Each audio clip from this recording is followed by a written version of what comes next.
حبيبتي انت كمان مش هتقدر تقف قصاده. هقف قصادكم. مش هتقدر تقف هقف قصادهم يا قصادكم.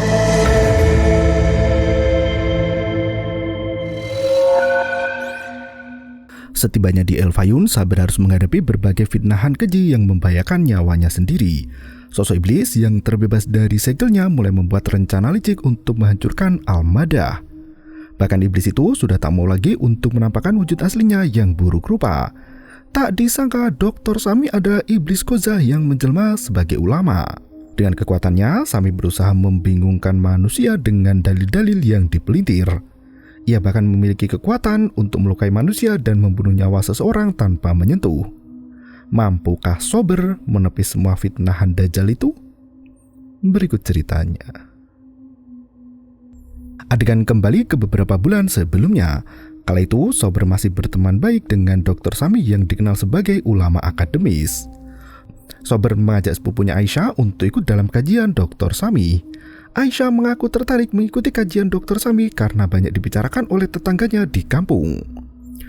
Dr. Sami menyambut kedatangan mereka dengan sangat baik dan mempersilahkan Aisyah untuk duduk di kursi tamu. أهلا وسهلا أهلا وسهلا.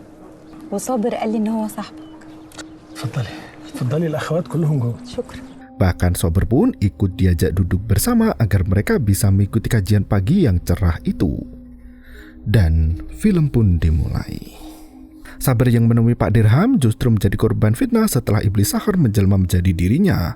Iblis itu membunuh Pak Dirham tanpa menyentuh dan membuat orang lain salah paham pada Sober. Pemuda yang melihat kejadian itu langsung berbondong-bondong mengejar Sober untuk dihakimi.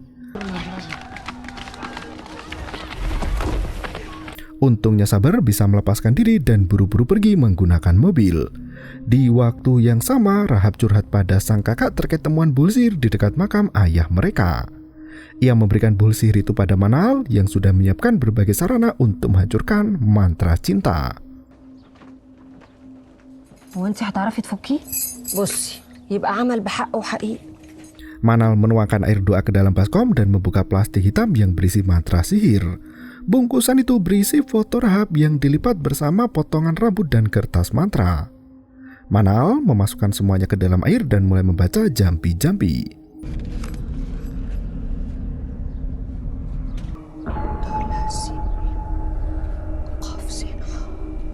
Tak berselang lama, tiba-tiba Rahab terhenyak melihat asap hitam yang mengepul tinggi di atas baskom itu. Bahkan air yang semula putih bersih kini berubah menjadi hitam legam dan berbau menyengat. Manal berkata semua itu bukti bahwa Rahab memang disihir menggunakan buhul itu. Manal sudah berkonsultasi dengan Dr. Sami, namun ia tidak menyebutkan nama Rahab. Manal langsung membuang air hitam itu berisi buhul sihir agar adiknya tidak ketakutan. هو قرأ عليها أذكار معينة. أنت هتعملي إيه دلوقتي؟ Di tempat lain, Sabar pergi ke kota Alexandria untuk memenuhi wasiat dari Pak Dirham. Ia meminta bantuan temannya bernama Hisham yang bekerja sebagai pemandu wisata. Sesampainya di kota Kom El Sakova, Sabar diberi arahan untuk masuk ke kawasan cagar budaya itu. Ia dengan mudah lolos dari para petugas yang sibuk mendampingi wisatawan. Sabar melewati pilar batu raksasa untuk menuju ke makam bawah tanah. Ia turun ke lantai paling dasar sambil menghindari kawanan wisatawan yang berada di sana. Sabar terkejut mendengar suara dentuman yang bergema di lorong panjang.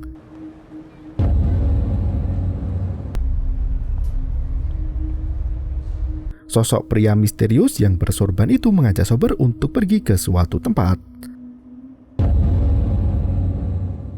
Sabar mengikuti pria itu dan membuka jalan sempit dari bebatuan yang bergeser. Setelah berjalan lama dan berbelok kian kemari, lorong itu terasa semakin sempit dan terisolir. Sabar masuk ke dalam ruangan misterius yang pintunya bisa bergeser sendiri.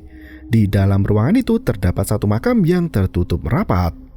Sabar panik begitu pintu ruangan itu tertutup lagi dan tak ada jalan keluar.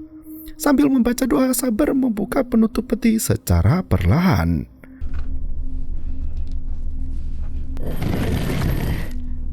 Ia menemukan satu tabung Torah yang berisi gulungan kertas berisi simbol pagan.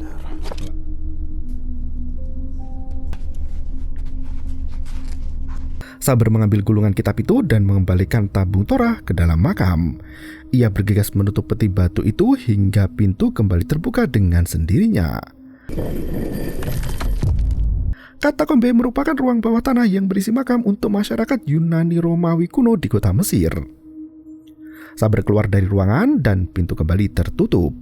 Ia membawa gulungan kitab itu dan buru-buru pulang ke El Fayun.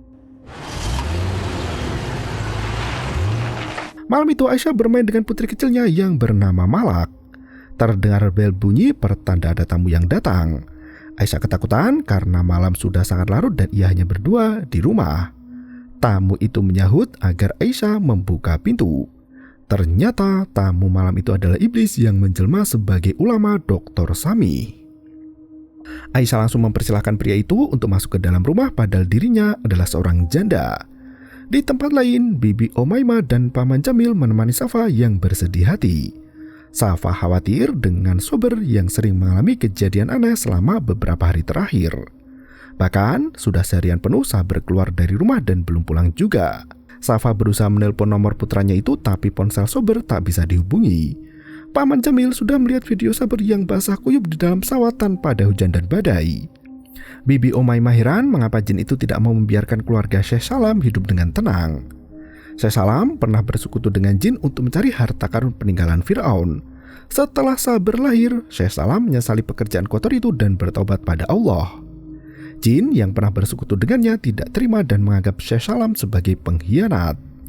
Sabar juga pernah melakukan kesalahan yang sama seperti ayahnya dan berurusan dengan jin Malika hingga saat ini.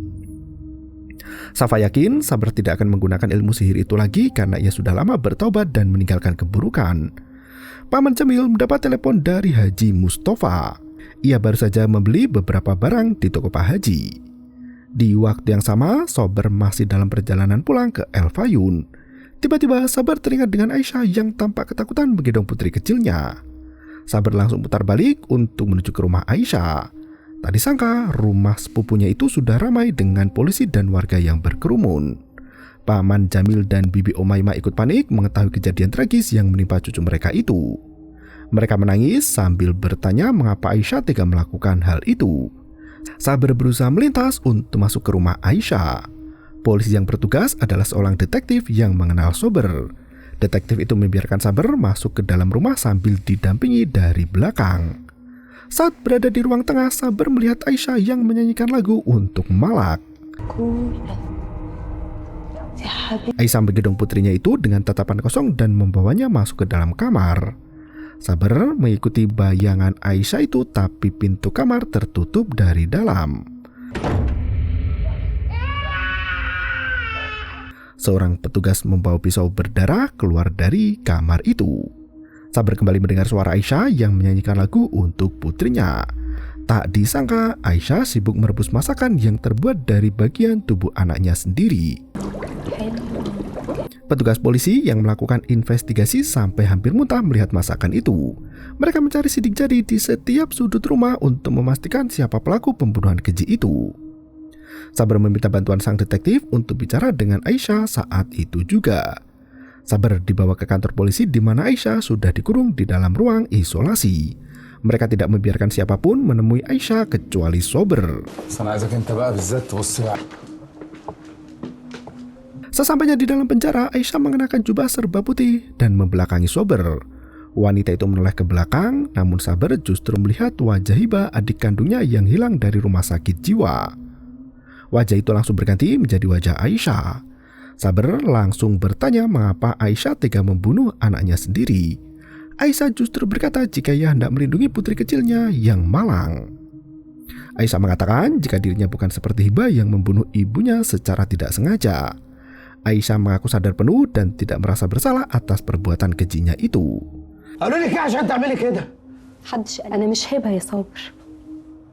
Sabar langsung bertanya, melindungi Malak dari siapa dan mengapa sampai dibun-bun. Aisyah menjawab bahwa Malak akan disiksa oleh makhluk yang dibebaskan Sabar dari desa Aswan. Bahkan Aisyah berkata jika Sabar tidak akan bisa mengalahkan makhluk itu sampai kapanpun juga. Sabar sangat marah mendengar ucapan Aisyah. Ia menegaskan bahwa Allah akan menolong hambanya yang beriman. Sabar yakin bisa mengalahkan jin bengis itu dengan kekuatan dan rahmat Allah. Sang detektif terpaksa menarik Sabar keluar dari ruangan karena situasi semakin tak terkendali. مش هتقدر تقف قصادهم يا صابر. Di tempat lain, Hasan kembali mengunjungi ibunya untuk membicarakan kabar buruk yang menimpa Aisyah. Ia menuduh Sabar sebagai dalang dari kejadian mengerikan itu karena Sabar selalu bermain-main dengan bangsa jin. Hasan menjelaskan bahwa Aisyah memasak anaknya sendiri lalu memakannya. Syafa meminta Hasan untuk tetap di sisi Sabar dan memberi dukungan untuk Aisyah. Hasan justru kabur dari tanggung jawab sebagai kakak dan memilih untuk pergi begitu saja. Sementara itu, Kasia sudah mendengar berita tentang Aisyah. Ia meminta Omar Fatih untuk segera merangkum semua kejadian itu dan dikaitkan dengan Sabar Al-Madah. Ia yakin konten mereka itu akan menjadi trending topik nomor 1. Sesampainya di rumah, Sabar bertemu dengan jin korin dari Emad yang bernama Walid. Emad sendiri adalah suami dari Aisyah yang sudah lama meninggal dunia.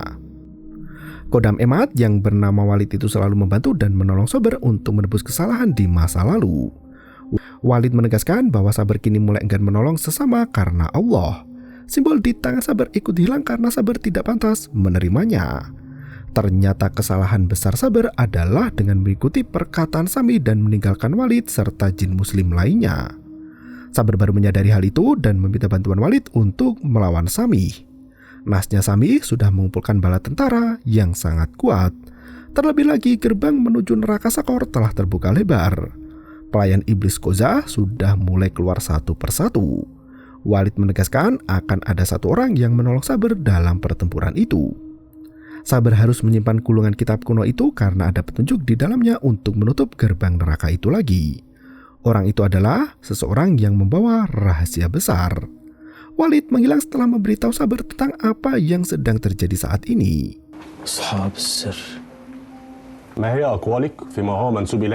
Keesokan harinya, Aisyah menjalani interogasi awal di kantor polisi. Aisyah sudah ditemani pengacara yang siap membantu. Nasnya, Aisyah justru mengakui semua perbuatannya sendiri demi melindungi putri semata wayang. Sebagai jaksa, Pak Karim Muhammad Mahfud mendelegasikan kasus Aisyah ke pengadilan tindak kriminal. Pak Karim meminta Aisyah untuk segera diadili dengan sidang terbuka agar bisa menjadi pelajaran bagi orang lain. بنقل ملف القضية إلى محكمة الجنايات حتى تكون عبرة لأمثالها. Pengacara Aisyah yang bernama Hamid menjelaskan pada Sabar tentang pengakuan Aisyah di depan jaksa. Pengadilan itu bisa selesai hanya dalam satu kali sidang karena Aisyah langsung mengakui dengan sadar. Apalagi kasus itu sudah sangat viral dan disaksikan banyak orang. Pengadilan tidak mungkin menunda lagi dan menuntut Aisyah sebagai tersangka. Paman Jamil masih berprasangka jika putrinya menderita depresi berat hingga tega menghabisi nyawa Malak. Pak Hamid menegaskan bahwa polisi sudah melakukan tes kejiwaan dan Aisyah dinyatakan normal tanpa gangguan. Bahkan Aisyah memiliki motif tersembunyi di balik pembunuhan itu. Sabar dan Paman Jamil hanya bisa berdoa agar Aisyah diberi keringanan hukuman.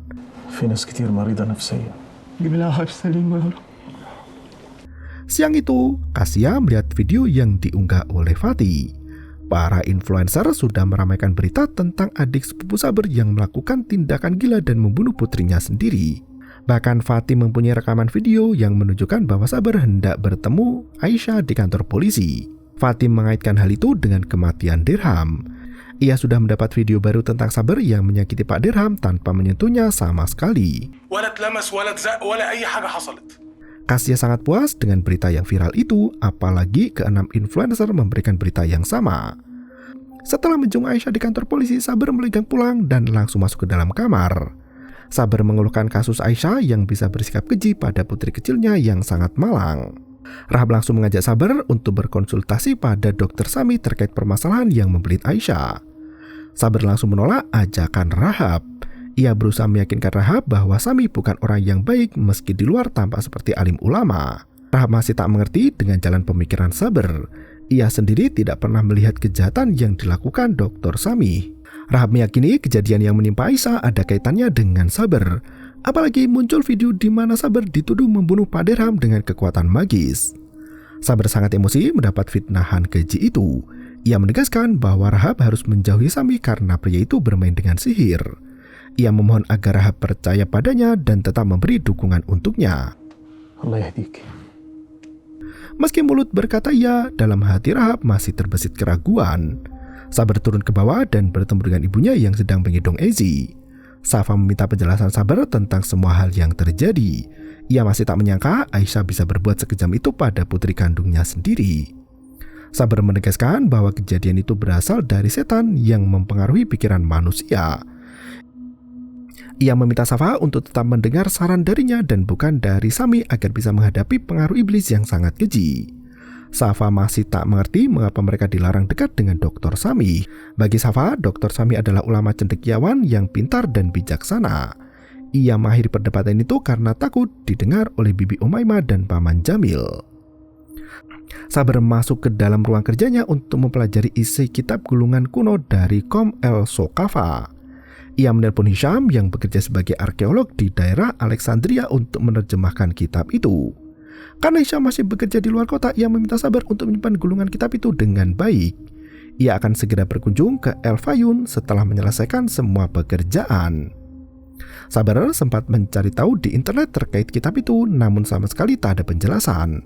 Safa masuk ke ruang kerja putra kesayangannya itu, di mana Sabar langsung menyembunyikan gulungan kitab. Safa meminta tolong pada Sabar untuk menemani Paman Jamil yang masih menangis bersedih seharian penuh. أعمل لكم حاجة تشربوها. ماشي. صلى على النبي واحد الله. Dengan air mata yang terus membasahi pipi, Paman Jamil berkata bahwa pengacara Aisyah mengabarkan jadwal persidangan pertama yang akan digelar esok hari. Paman Jamil takut majelis hakim akan menjatuhi hukuman mati pada Syafa. Paman Jamil takut majelis hakim akan menjatuhi hukuman mati pada Aisyah. Sabar langsung menepis perkataan Paman Jamil. Ia menasihati agar mereka senantiasa berdoa dan memohon pertolongan dari Allah. Sabar berharap persidangan itu bisa ditunda untuk beberapa bulan. Ia yakin Aisyah tidak bersalah. Mereka butuh waktu untuk membuktikan kejahatan yang sebenarnya terjadi. Paman Jamil masih belum bisa percaya dengan perbuatan anaknya dan terus-terusan menangis. Pagi harinya, sosok wanita berjubah serba putih yang diberangkatkan dari penjara itu ternyata adalah Aisyah. Dengan pengawalan ketat dan tangan yang diborgol, Aisyah turun dari mobil tahanan hingga para wartawan berebut untuk memotret tersangka wanita itu. Sabar tiba di pengadilan setelah Aisyah masuk ke ruangan. Wartawan kembali menggeruduk pria itu untuk meminta keterangan. Sabar memilih bungkam dan menggadeng tangan Paman Jamil yang melangkah dengan kaki lemasnya. Walid tampak memperhatikan dari kejauhan dengan tatapan penuh keprihatinan. Jin Korin suami Aisyah itu langsung menghilang karena ia sendiri tak bisa melakukan apapun untuk menolong Sabar. Manal ikut menyusul ke ruang sidang disusul Hasan yang masuk dengan langkah congkaknya. Hiba menggunakan cadar untuk menutupi identitas aslinya setelah kabur dari rumah sakit jiwa. Omar Fatih menyiarkan secara langsung dari akun TikTok miliknya itu. Rahab menonton siaran live itu di mana Fatih tak henti menyebut nama suaminya, Sabar Al-Madah. Ia mengaitkan kejadian Sabar yang basah kuyup di pesawat dengan tragedi yang menimpa Aisyah. Rahab sampai muak mendengar opini yang dicocokologi. Sami ikut datang di persidangan dan memberitahu Jin Sahar yang menjelma sebagai manusia biasa. Sebagai Raja Jin Kozah, Sami memiliki banyak pengikut dengan kekuatan supranatural yang tidak terkalahkan. Sebelum masuk ke ruangan sidang, Sami berhenti tepat di depan tempat instalasi listrik. Ia membuka pintu tanpa menyentuhnya dan memutar kabel yang salah dengan ilmu sihir. Sahar dengan setia mengawasi di lorong untuk melindungi pimpinannya itu. Setelah terkena iblis, kabel di dalam tempat instalasi listrik itu berpindah dengan sendirinya dan menyebabkan tegangan arus pendek.